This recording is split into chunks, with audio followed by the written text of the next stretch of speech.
Hello दोस्तों, आप लोग को स्वागत है एक और नए वीडियो में। आज हम लोग देखेंगे इन्वर्टर, जो कि 4 सेम इलेक्ट्रिकल का सिलेबस है, उसका एमसीक्यू क्वेश्चन देखेंगे। तो आइए हम लोग फर्स्ट क्वेश्चन देखते हैं। फर्स्ट क्वेश्चन क्या बोल रहा है? इन्वर्टर कन्वर्ट, जो इन्वर्टर है कन्वर्ट करता है तो डीसी पावर को एसी पावर में। फर्स्ट का बी नंबर ऑप्शन सही हो जाएगा। सेकंड नंबर क्वेश्चन देखते हैं। सेकंड नंबर क्वेश्चन बोल रहा है लाइन कम्यूटेटेड इन्वर्टर है।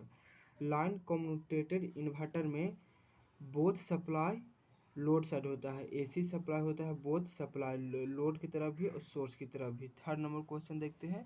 थर्ड नंबर क्वेश्चन क्या बोल रहा है? बोल रहा है in A VSI voltage source inverter the internal impedance of the DC source is negligible. जो वोल्टेज सोर्स इन्वर्टर होता है उसमें इंटरनल इम्पीडेंस और डीसी सोर्स सप्लाई होता है जो नेग्लिजिबल होता है। फोर नंबर क्वेश्चन देखते हैं। बोल रहा है voltage source inverter using GTO gate turn off और टर्न ऑफ बाई। तो गेट टर्न तो नेगेटिव गेट सप्लाई, क्योंकि गेट टर्न ऑफ मेथड है तो इसमें नेगेटिव गेट सप्लाई होगा। Applying of a negative gate supply, 4 के सी नंबर ऑप्शन सही हो जाएगा। 5 नंबर क्वेश्चन बोल रहा है voltage source inverter using IGBT are turned off by. तो वोल्टेज सोर्स इन्वर्टर में IGBT को हम टर्न ऑफ करते हैं रिमूविंग द गेट सिग्नल के द्वारा। Removing the gate signal. 6 number question देखते हैं। बोल रहा है best inverter not require the self commutation. तो SCR जब होता है तो नोट रिक्वायर्ड सेल्फ कम्यूटेशन होता है। 7 नंबर क्वेश्चन देखते हैं। बोल रहा है single phase half bridge inverter require.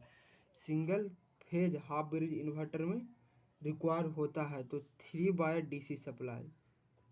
3 wire DC supply में हम लोग इनपुट के रूप में देते हैं, क्योंकि हम AC सप्लाई में दे नहीं सकते हैं, एसी सप्लाई में दे नहीं सकते हैं, तो ये 3 वायर DC सप्लाई। 7 का डी नंबर ऑप्शन सही हो जाएगा। 8 नंबर क्वेश्चन देखते हैं। बोल रहा है the output of a single phase half bridge inverter on resistive load in ideally. The output of a single phase half bridge inverter on resistive load is a ideally. तो इसका square wave single phase half bridge inverter का resistive load में output होता है जो square के wave form में होता है। 9 नंबर क्वेश्चन देख रहे हैं। बोल रहा है कि if for a single phase half bridge inverter the amplitude of output voltage is VS and the output power is P, तो then corresponding the value for a single phase full bridge. तो single phase में voltage होता है दुगना और power हो जाता है 4 टाइम 4P, तो यानी 9 का डी नंबर ऑप्शन सही हो जाएगा। 10 नंबर क्वेश्चन देखते हैं। बोल रहा है वोल्टेज सोर्स इन्वर्टर इन ए वोल्टेज सोर्स इन्वर्टर, तो V नोट यानी output voltage does not depend the impedance, I note depend Z। 10 का सी नंबर ऑप्शन सही हो जाएगा। 11 नंबर क्वेश्चन देखते हैं। बोल रहा है in a current source inverter if frequency of output voltage is F then frequency voltage input to current source inverter, तो F/2 हो जाएगा, क्योंकि ये ट्विस्ट टाइम हो जाता है, यानी 2 टाइम्स ट्विस्ट, यानी ट्विस्ट हाफ टाइम हो जाता है। 11 के सी नंबर ऑप्शन सही। 12 नंबर क्वेश्चन बोल रहा है a single phase current source inverter has a capacitor C as the load for constant source current the voltage across the capacitor, तो ट्रायंगुलर वेवफॉर्म आउटपुट वेवफॉर्म के रूप में प्रोड्यूस होता है। 13 नंबर क्वेश्चन देखते हैं। बोल रहा है a single phase full bridge inverter voltage source inverter has inductor L as a load a constant source voltage the current through the inductor is a triangular wave। 13 के B number option सही हो जाएगा। 14 number question देखते हैं। बोल रहा है in voltage source inverter have a better performance. Voltage source inverter better performance कब देता है? तो both load inductance and source inductance large, both load inductance and source inductance are small। both load inductance और source inductance small होगा तो voltage source inverter है जो better performance देगा। 15वां क्वेश्चन बोल रहा है simplest method of eliminating third harmonic from the output voltage waveform a single phase bridge inverter to use inverter in series single pulse modulation stepped wave inverter multiple pulse modulation, तो single pulse modulation. 15 का B number option सही हो जाएगा।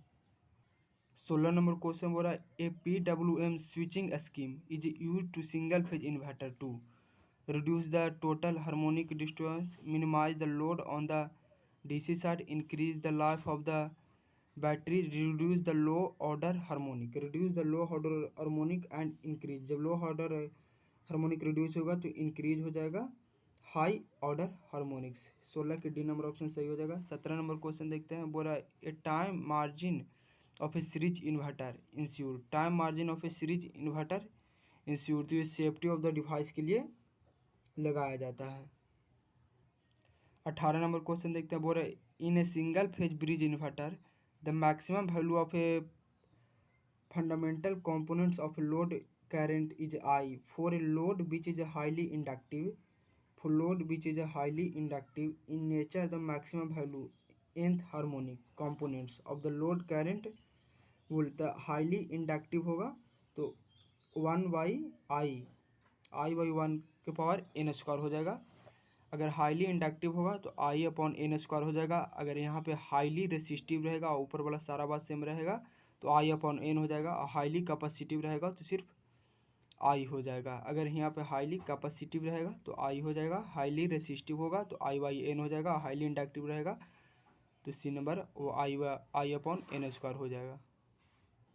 19 number question देखते हैं। बोल रहा है output voltage of a single phase bridge inverter fed from a fixed DC source is a vary to pulse amplitude modulation, pulse width modulation varying the switching frequency all of the above, तो pulse width modulation PWM हो जाएगा, PWM। 20 number question देखते हैं।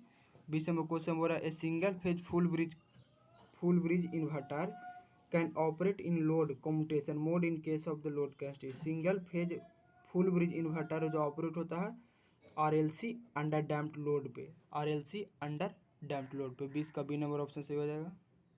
21 number question देखते हैं। बोल रहा है in a single phase half bridge inverter with resistive load the nature of the output wave, तो single phase half bridge inverter में जो आउटपुट वेवफॉर्म का नेचर होता है रेक्टेंगुलर आउटपुट वेवफॉर्म होता है। 22 नंबर क्वेश्चन देखते हैं। बोल रहा है single phase full bridge inverter require, single phase full bridge inverter में रिक्वायर होता है तो single phase full bridge inverter में 4 ACR and 4 diode, B number option सही हो जाएगा।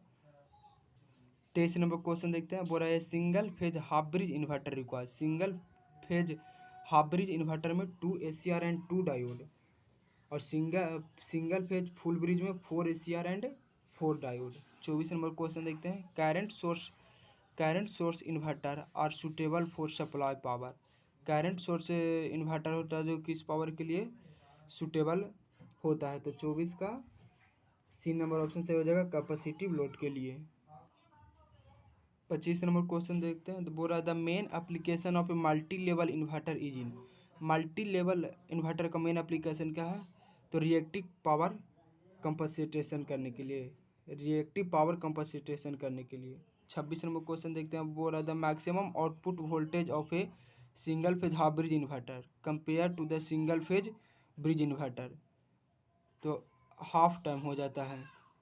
26 के ए नंबर ऑप्शन। अगर यहाँ पे फुल ब्रिज इन्वर्टर रहता तो हाफ हो जाएगा। 26 का ए नंबर।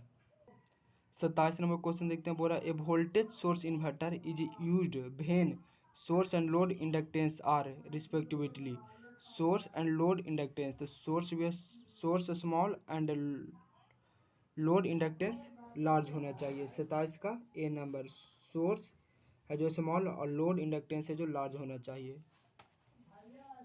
28 नंबर क्वेश्चन क्या बोल रहा, इन PWM switching scheme is used in the single phase inverter pulse width modulation switching scheme, single phase inverter में क्यों यूज किया जाता है, तो reduce the total harmonic distortion को कम करने के लिए, टोटल हार्मोनिक रिड्यूशन को कम करने के लिए। 28 का डी नंबर ऑप्शन सही हो जाएगा।